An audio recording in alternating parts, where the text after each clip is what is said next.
everybody. So the Pink Floyd, Hawkwind, my dad, and the Lost Tapes.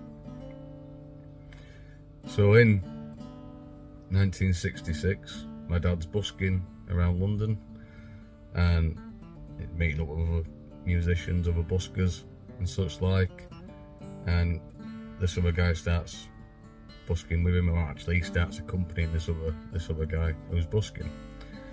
They get chatting, and this guitarist invites my dad back to this shared house that he has.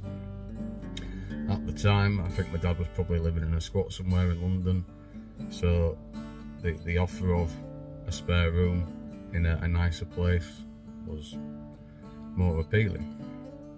So I believe that, from what my dad says, he says this guy later went on to form Hawkwind. So it sounds like it might have possibly have been Dave Brock from Hawkwind, but I don't know. So whilst he's staying in this shared house, which was paid for by a woman called Jane, he doesn't remember her surname, just that her dad was a millionaire. Lots of musicians coming and going and crashing down, enjoying themselves and whatnot.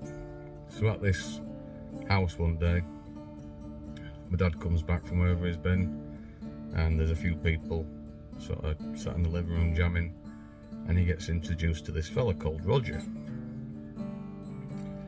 Now, Roger turns out to be Syd Barrett from Pink Floyd. So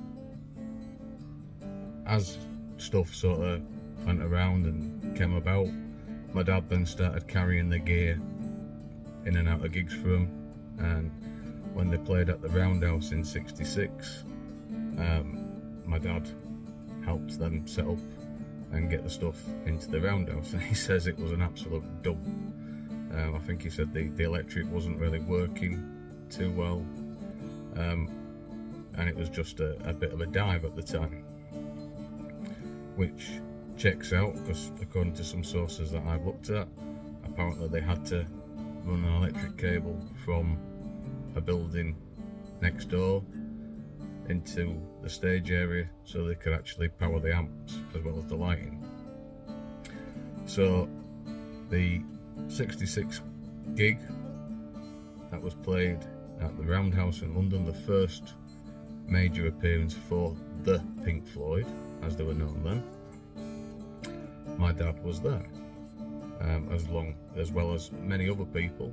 Apparently Paul McCartney turned up, but it was a successful gig, and there were supposed to only be a few hundred, and I think it ended up being packed, and the Roundhouse then started to sort of gain momentum and become a venue in its own right again. So following on from that, my dad's always told me about him recording Pink Floyd, and he always used to say it when he'd had a few drinks, so I just took it with a pinch of salt. And then 20 years ago, my aunt and uncle had come up from London, and my dad was having a drink, and they were chatting about music and their youth and all the rest of it.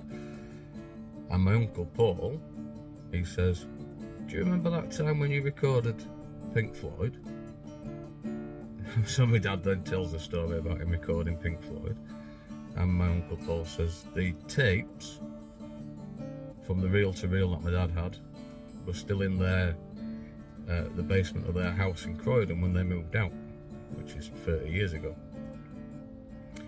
So on this particular occasion, my dad was in the house whilst Syd Barrett, he said it wasn't everybody from the band, just a couple of them, so I don't know who was there, but he said Roger or Syd was definitely there.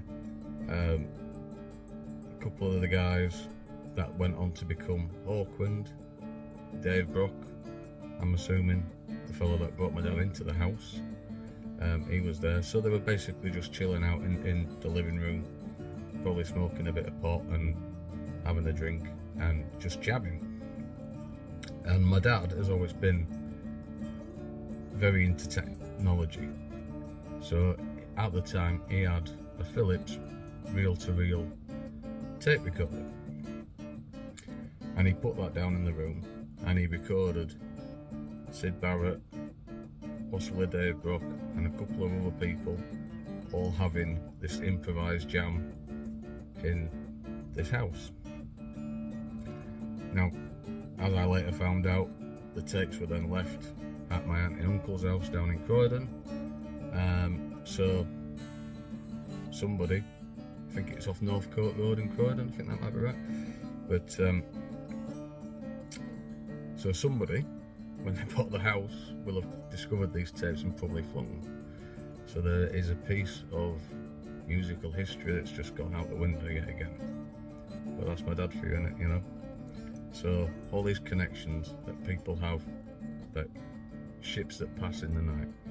So what happened with the house was basically everybody sort of went their separate ways. My dad stayed there as long as he could, and he moved on and did his own thing. But he's always been a massive Pink Floyd fan, and he is certain that the guy that brought him into the flat or the house is one of the guitarists from Hawkwind. So there we are. My dad, the Pink Floyd, early members of Hawkwind, having a jam and then losing the tapes. There we are.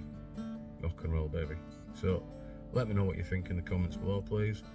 And if you'd like to share, subscribe and give us a like, that'd be brilliant.